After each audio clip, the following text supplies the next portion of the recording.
For more on this, I want to bring in Jessie Jane Duff, retired gunnery sergeant for the U.S. Marine Corps. Good to see you today. So you no doubt heard the Secretary of State just say a drawdown of troops is not a change in the mission. What's your take?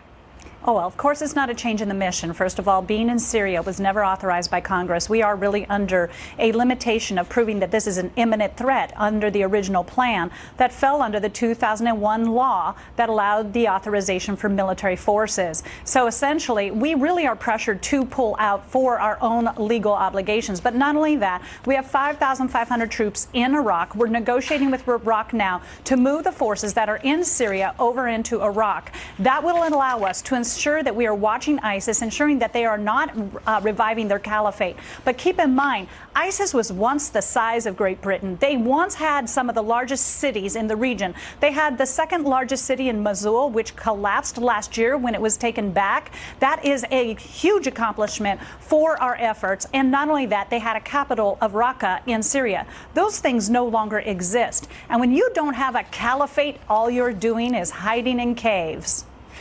Well, they exist in several other countries, and there is information to show that there are still thousands of them in Syria. So there's a disconnect, if you will, on what their capabilities are, perhaps, but their presence is something that we can see according to reports that show that they are still massing. My question, though, is this is not just about knocking down or knocking out those on the battlefield and numbers of them. This is an ideology. So that is my understanding of why it's so quick to take hold if you exit out of a place.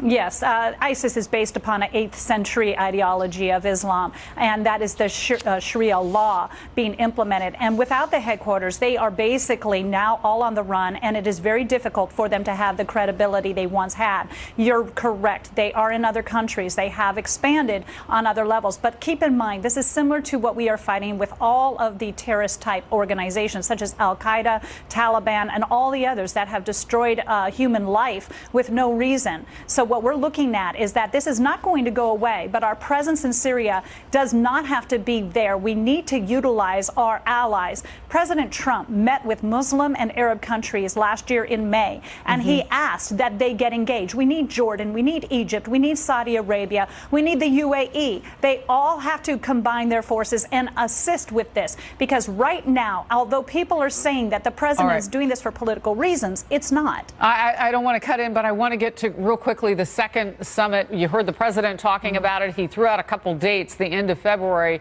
with North Korean leader Kim Jong Un. Later this month, he said it would happen in Vietnam.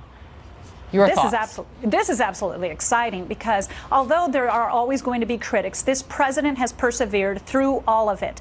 We have not seen any missile strikes. We have not seen any testing. Yes, there is question whether they have actually destroyed their nuclear capability. But that's a big question. And how do we verify that? And someone who has served in our military, do they really pose the kind of threat that the president and the intel chiefs are looking at in a combined way at this point?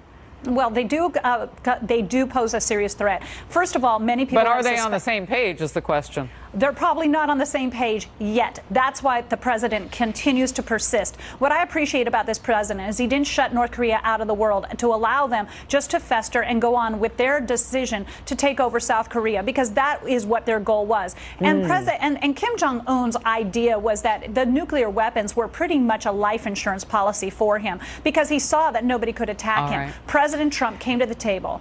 Jessie Jane Duff, thank you very much. I appreciate your expertise.